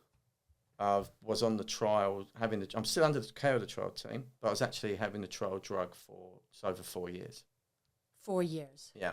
Oh, you had the trial, that fourth trial. Yeah. Was for 4 years, yeah. But as I say, kind of going back to the food trolley scenario, I started to pick up. Sorry. You were on the drug trial for 4 years, and how long were you on the vegan diet for? 4 years. 4 years? Yeah. And that vegan diet, you also eliminated all sugar? Fruit sugars? Not just sugar, like processed sugar. I'm talking about fruit sugars. How long did you eliminate the fruit sugars for? 2 years. 2 years, no fruit sugar. 2 years, no sugar whatsoever. What about carbs? Like breads, pasta? Rice. I was having rice. So you can have I was having brown rice. Which arguably turns into sugar. So you're having something that's giving you energy. Yeah, absolutely. So of course, you need something. Otherwise, you're going to be. But fruit sugars eliminated for 2 years. That's it. Yeah. Vegan diet for 4 years, along with the drug trial. Yeah. So basically, what we're trying to do is eliminate that sugar spike. Sure. That's where it can trigger. Yeah. It's proven to be that's what they. Certainly in certain circles, it's proven to be. And can I just add also, because I think this is a really important part. So just to clarify. During this time, you're having supplements, though. So arguably, the vitamins and minerals that you would get from fruits, you were getting from other supplements. 100%. Just minus the sugar. That's right. Again, because I think this is a really important part that people forget. When you eliminate the fruits, you also eliminate the good properties of fruits, which are the vitamins and minerals that are essential to a body. So when you starve your body of the sugars, careful that you're not starving your body of those vitamins and minerals. Absolutely, so you were getting them in supplement form. That's right. Rather than in fruit form. Exactly. Okay, so I want to clarify that, because I see a lot of people, and this is actually a book in the, I'm forgetting what it's called now. What's the book that the China Study that I've been reading too. Yeah. A lot of the arguments against the Atkinson diet and the keto diet is that people then eliminate all the fruits, but they don't supplement the vitamins and minerals elsewhere. And then you're essentially starving your body not only of the sugar from that fruit, but the essential vitamins and minerals that would come with those fruits if you consume them. And for a short period of time, I would say that's okay, but long term, what is the effect of that? And in fact, people, when they end those diets, they then gain a bit of weight, or they're not as well because they've starved their bodies of those essential minerals and vitamins. So I just wanted to clarify that, because it's an important discussion. You do your research and you can get those vitamins and minerals elsewhere. It was just purely taking that sugar element out. I understand. And obviously at that time, red meats, or in fact all meat, and even fish, that, all animal products. Yeah, all animal products, exactly. Yeah. Even down to the supplements I was taking. I was making sure that they was all organic and all vegan. Mm-hmm. Because it's my mentality at that stage as well, because I was constantly making progress. Yes. Is if it's not broke, don't fix it. Right. So, albeit I was still, the addict mind's in play still, I'm still overthinking. There's that obsessive behaviour. I need to be taking this when I'm taking it. Oh, actually, if I took one more of those, what's that going to do? But with research behind it, I didn't just keep popping. What levels of turmeric are better, and so basically, everything was under a microscope. I'm constantly, my mind is constantly at play with regards to what else I can bring to the table. Yes. So as I say, so that went on. The vegan diet went on for 4 years, but what I started to notice, as I said, was within the program, was the other patients and what they were doing. That I didn't start to kind of, at that point, I didn't start to make too many noises. I wasn't trying to influence others. But I did start to pick up that people were just carrying on exactly as I was On the other trials. on the other trial, where I purely put all of my faith, and faith, which we'll come on to again, maybe a conversation for another day, but the power of faith and belief is strong. It's not just a spiritual thing, it's a science thing. It's proven that, that about positive thinking and et cetera, et cetera. But in terms of this, it wasn't necessarily good because they put their faith in the drug trial and it didn't work for them. In the trial, yeah. And how did that end up for them? Well, I ended up being the only person alive on the trial. After in your cohort or globally? Because I know that this trial was taking place initially within my cohort, or how. And I made some really good friends that I've now lost. And obviously during that, building those relationships is when the conversations become more open. Right. So it's not like I sat there on my pedestal when the sandwich trolley come around going, you mustn't have that. Right. That's no good for you. It wasn't like that. It was just a gradual progression, really. I started to have some conversation. Do you know what sugar can do? Have you? Right. But 99.9 of them were just completely dismissive. Dismissed, my consultant tells me that this is fine. What I'm doing is right. If the consultant says I need to have this, then that's what I've got to do. Yeah. And to be fair, why wouldn't you? If they tell you and you think it's going to work, unfortunately that's a very common occurrence in the common rhetoric. Yeah. You cannot, no one can put their, unless you've been in that situation, you cannot explain to anybody what it feels like to be told you're going to die. Yeah. Until it happens. It changes the whole, well, for me anyway. I think, I'll be very surprised if that's not kind of common practice, that it just changed my whole dynamic. Every cell within me just seemed to respond, and I just changed in that instant. My whole dynamic changed. And I think that's what kind of brought me back to earth in one respect. It got me more grounded. And as I say, it's not a positive thing, but I just felt that that was when I started to become more true to myself. I felt that I needed to be. I needed to grasp this full on and, not so much being myself, but go down the route of investigation into what it is that keeps the human body working as it should do. So if I may, though, you had three prior incidences, actually 4 if you consider the original melanoma diagnosis and treatment of that. You'd had sort of 4 treatments before where you'd realized they had or hadn't worked, you know? But it's only for and so really yours was, whether we call this the 4th or the 5th treatment in a way, that you kind of woke up and was like, this is not working actually. In fact, it's spreading at, seriously scary pace. So I need to take the reins here. I can't have full faith. And I wonder to what extent, the others, was this their first trial, their second trial, the third trial? Do you know? It's because when you're the first time, you also had that faith in exactly. the drug, that's right? Yeah, absolutely. And so I wonder to what extent, making, thinking back now, your journey was also, set you on the path to taking the reins back yourself ultimately, because after 4 trials, you go, well, wait a minute, I need to take action. I need to take agency here. Yeah, I mean, I think it's fair because initially, a lot of the other patients were responding. Yeah. Some were having shrinkage. And I guess because of my journey, whereas when I started the trial, I made those changes immediately. Right. Even before. So, yeah. Well, no, it was pretty. 3 weeks before, you said. Yeah. Well, yeah. When I was aware I was going onto the trial, that's when the changes were made. Right. That's when, as I say, the addict mind took control. Right. With one aspect, certainly with regards to drive, and I was on that highway of I'm going to do everything I can to prepare my body properly for set this myself treatment. up for the best possible scenario. So initially, as I say, it was about what is out there that can help or certainly won't feed the cancer. Right. I think that was the key thing. It's not about curing it, because the curing at that stage, my mindset was, well, that's what the drug's is doing. So the rest of the stuff is about preparing my body and also not putting anything else in it that's going to feed the shit that's going on. Right. So try to do the best you can by the drug, if that makes sense. So you do, and by your body, of course, because obviously the drug has a detrimental effect on the body, so you need to be counteracting that. That was my mindset. Sure. Whereas, as you rightly say, in the initial scenarios, faith is with the team. Yeah. They know what they're doing. Whatever's happening to our body, they will sort that out. If I become ill, then they'll give me something to get rid of that. Yeah. That was it's very old school. It's from my own perspective, old school mentality. Yeah. And it wasn't until I started to do the research that I knew that there were some alternatives that I can do to bring to the table to make a difference.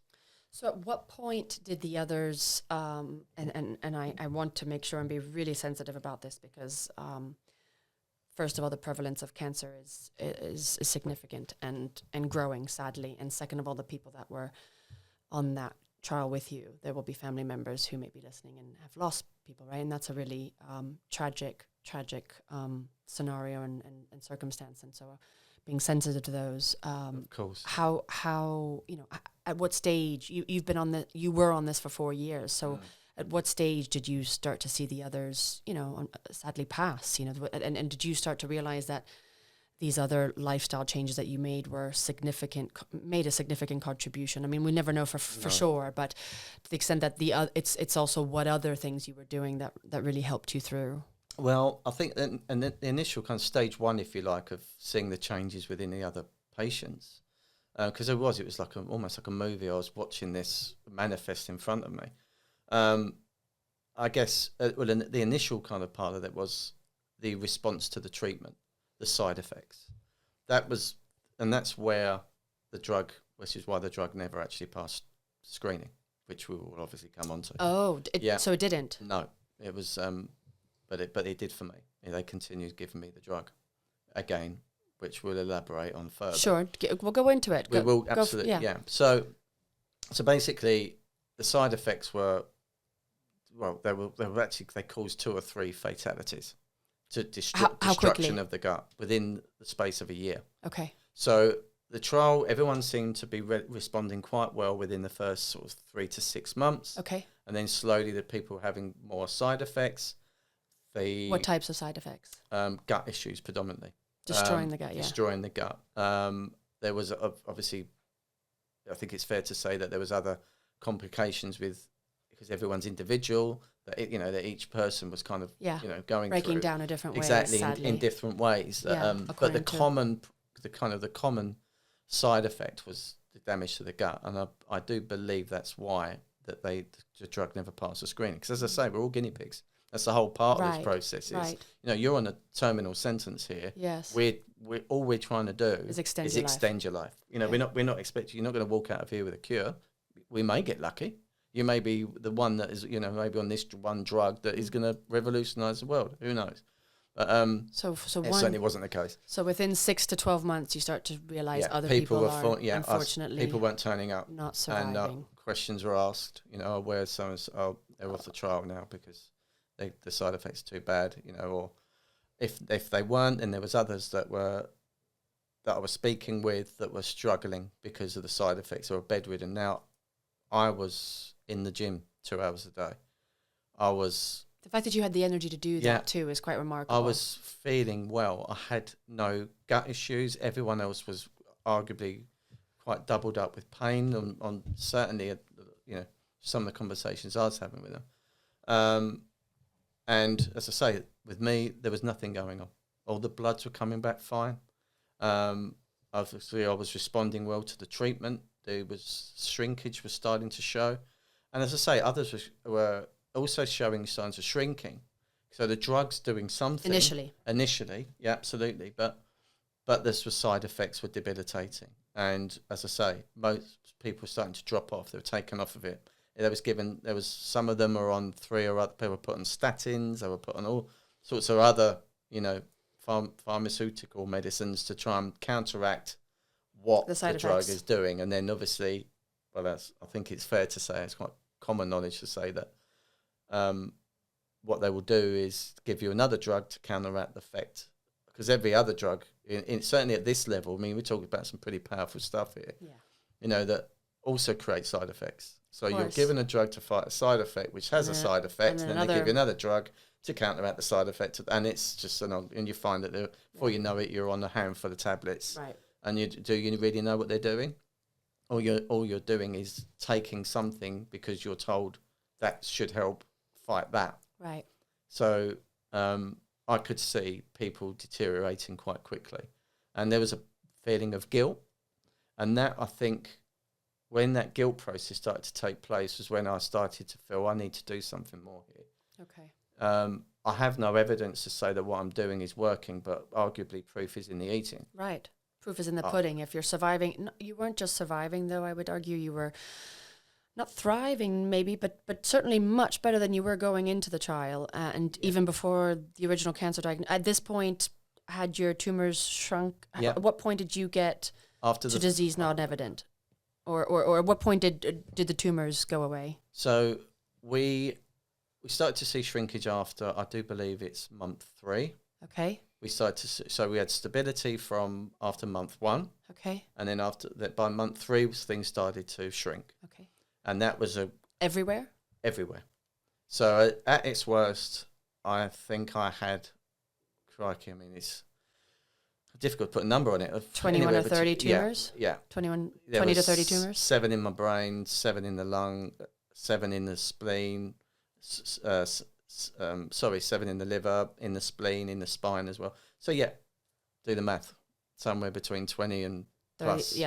30 some odd yeah, tumors. Exactly. And so month 3 you're seeing shrinkage? Yeah. Take me through the timeline after that. Yeah, so within, I would say, 2 years, I was so shrinkage went pretty much nothing. They said, well, it looks like they may have 1 or 2 very small ones here, but we got to the point that we don't know now if that's scar tissue or whether that is a very, very small tumour. It's difficult to tell. That's at the 2-year mark. That was around about the 2-year mark. And then following that, as I say, nothing changed. So after another 2 years of still being, pretty much non-disease evident, that was when they turned around and said, right, we now believe that you're in remission and that we will continue with the drug and we'll monitor you, but we'll see how things pan out. But we now believe that what we was perceiving initially as perhaps being very small tumours, we believe is scar tissue, because cancer can leave small scars. Sure. So basically at that point, that's when they said, right, we're in remission. And at that point, everybody that was on the trial had either been taken off of it or had passed away. Oh. I was the last person left having the drug because, and this is one, a thing for me, which is, is quite a powerful thing. I think that's fair to say. Do the math again. I went from having 3 bouts of immunotherapy that did nothing for me. In fact, it went quite ballistic during those treatments, to being non-disease evident after changing everything and being the last person in the world on the immunotherapy drug. So I've gone from not responding to immunotherapy to being the last person in the world having treatment for a drug because it's responding to me. Yeah. What does that tell you? Yeah. Well, and the pivotal point is at the point at which you made lifestyle changes, that's when things started going well. So again, we don't have the scientific proof. We don't. But the proof is in the pudding that if you're the only one left, it wasn't just the drug. Yeah. They were just purely making it. It hadn't. The drug was discontinued. Else. Yeah. And it's not the fact that the people weren't responding to the drug and the drug was fine. The drug was doing so much detrimental damage that it never passed the screening. It was discontinued. But for me, killing people's as far as everyone was concerned, as far as the consultants are concerned, the drug is working for you. That's what's doing you the good. Yeah. So we'll keep you on the drug. Yeah. Forget everything else that you've done in the meantime, which were revolutionary changes. Exactly. Yeah. So you get to disease non-evident within about 2 years, but then obviously you have to keep doing regular checkups. You're kept on for another 2 years. Another 2 years. And now fast forward, you're here another year later. So 5 years on. 5 years you're no longer on the drug after 4 years. But then in the last year, you keep doing checkups, follow-ups? Yeah. How does that work? And I still am. So I'm still, as I say, I'm still under their care. Yeah. In fact, I'm awaiting scans, which should be coming up sort of end of November, I do believe. But the treatment the focus of the treatment has changed dramatically. How so? So I'm not, because I'm not on the drug. I am.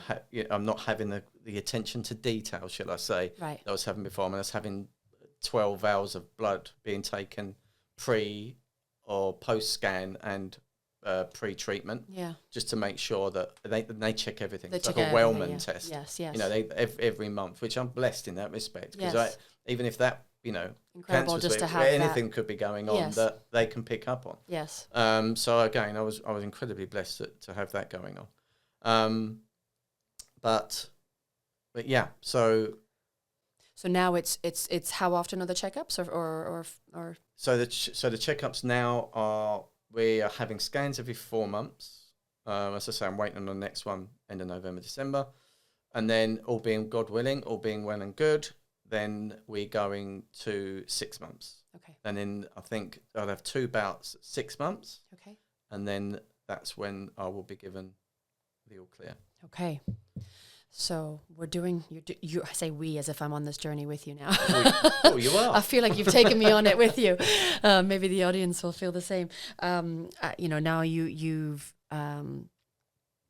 doing really well. You're working out every day still.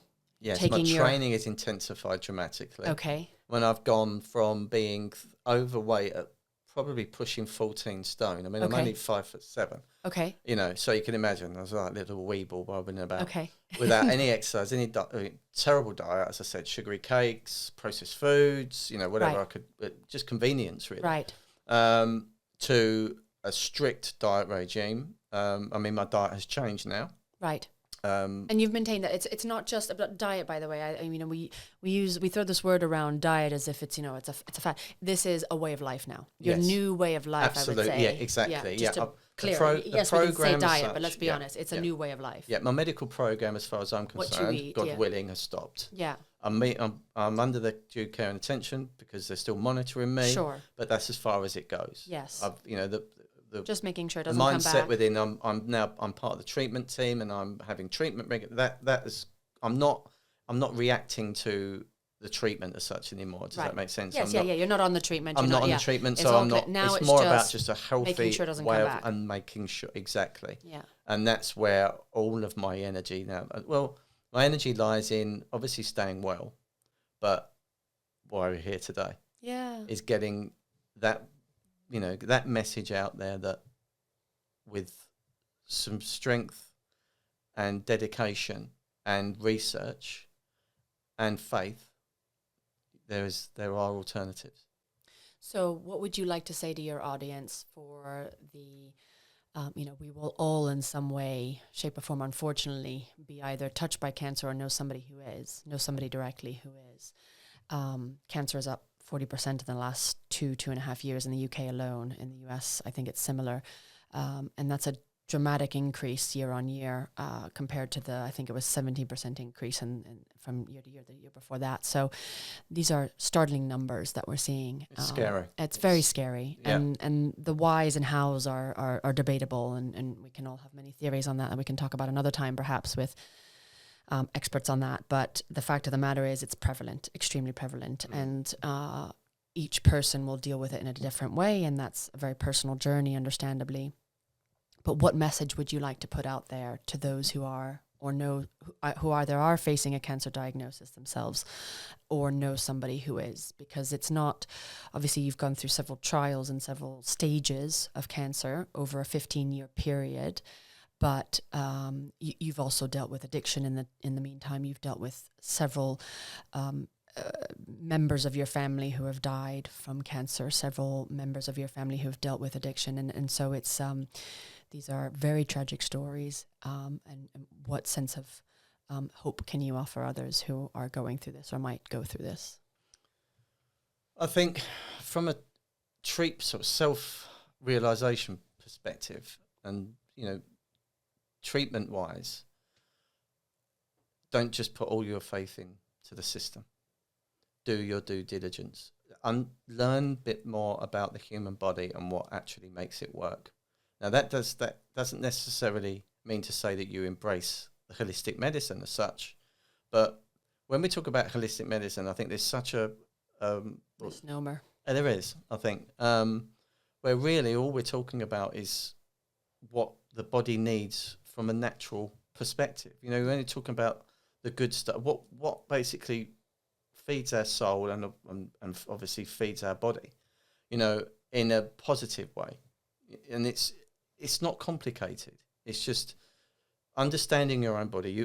Trusting your gut, as we've said how many times, is incredibly important in my eyes. You know, if you have a good gut, you can trust it. Well, there maybe go. Don't trust it if you don't have a good gut. Yeah, but yeah, as I say, it's jokes aside. I think it's an important part, right? We can absolutely. we can you know, if you're in if you're in a state of well-being, trusting your gut could be a good thing. But maybe we have to look at what trusting your gut actually means. Yeah, agreed. Yeah, I mean, we can elaborate on all of that. But as we mentioned, haven't we, earlier, that the brain there is a natural brain within the gut. Yes, as such. yes, and so you have to feed they that. talk to one another. Yeah. So, but to your point of nature is is filled with nutrients, and so holistic medicine is clearly is just purely about looking at what nature can provide us, what it does provide us. And turning to nature first to nurture our bodies. If your body is healthy, your mind is healthy, right? If you eat well, you're nurturing your body, then you... There's certainly a strong connection there. Yeah, anyway. it's a really important part. One feeds the other, I think so to speak. We so often forget that. You know, my father used to drill it into me as a child. Eat your 3 fruits and 3 vegetables every single day. And until you have those, you cannot have any sweets, you cannot have any sugar, you cannot have any chips or anything of that sort.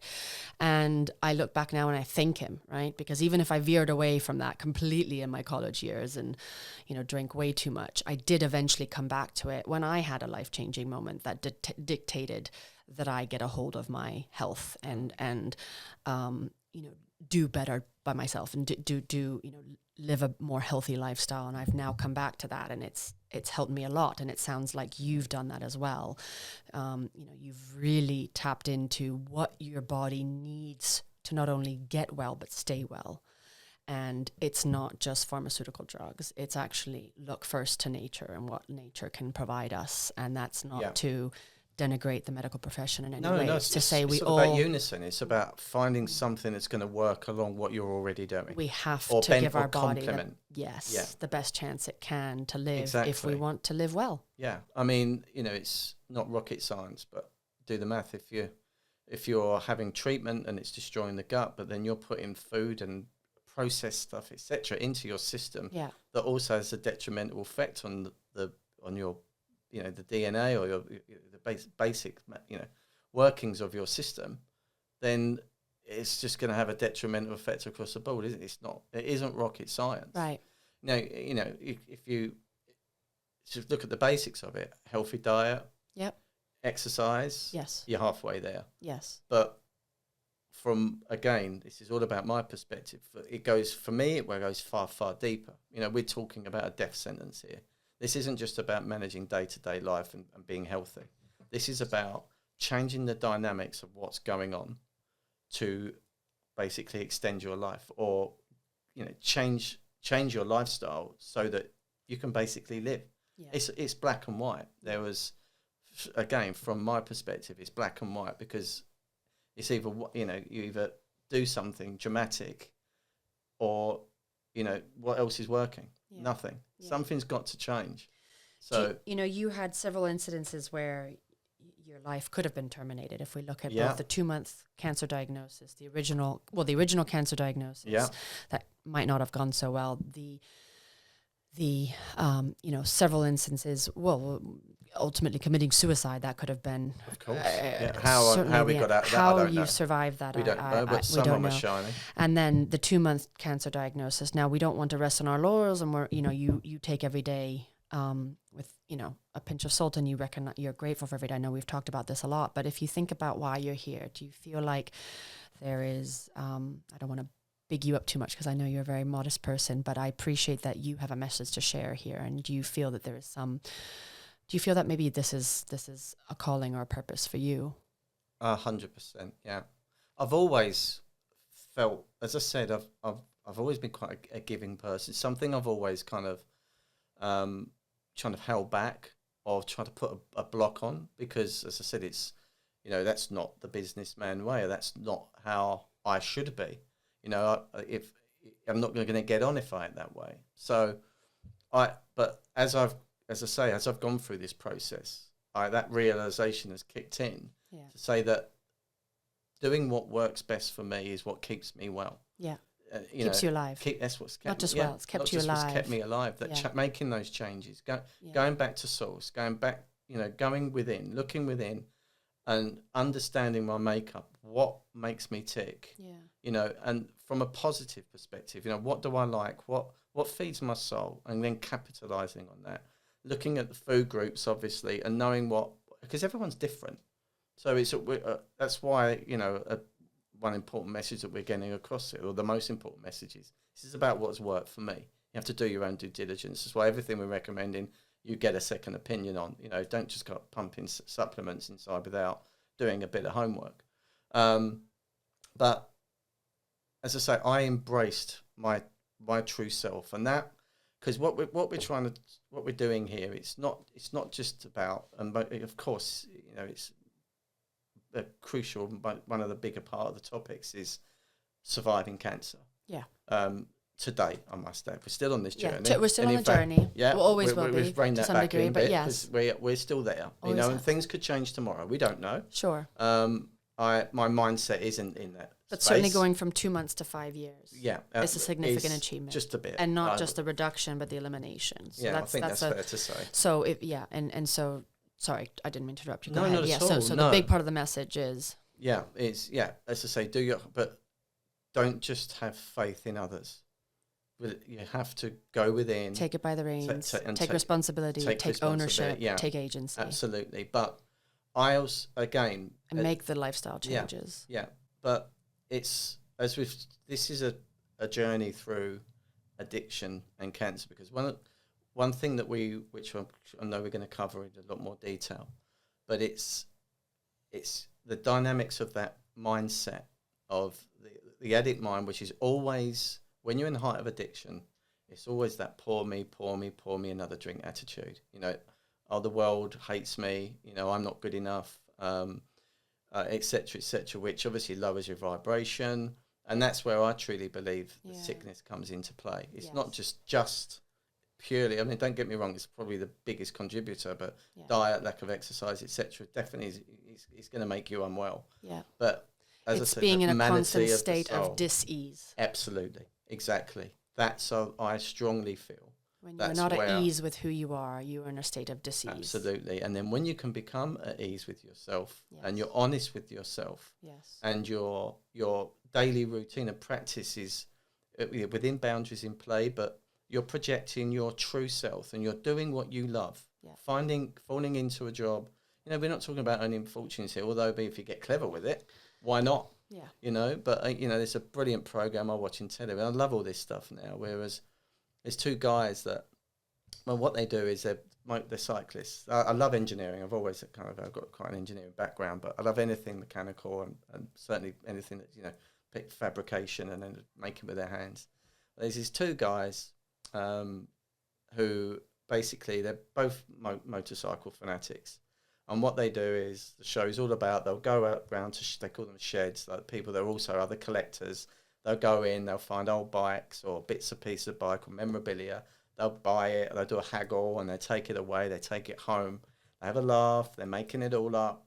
Then they get it to a point where it's been, they make the motorbike go, whatever the right terminology is. They basically fix everything, and then they sell it on for a small profit. They're doing a job that they absolutely love and getting paid for it. And that, for me, is the whole of apart from the dynamics of the show, which is all about the motorbike and the engineering side, which I love, what I've really kind of bought into is the journey. And it's them, and they're just having fun. Yeah. So it can... And it comes across. It can be done. I'm not saying that it's, that you just can dive straight in and, whatever you love to do is going to make you very successful.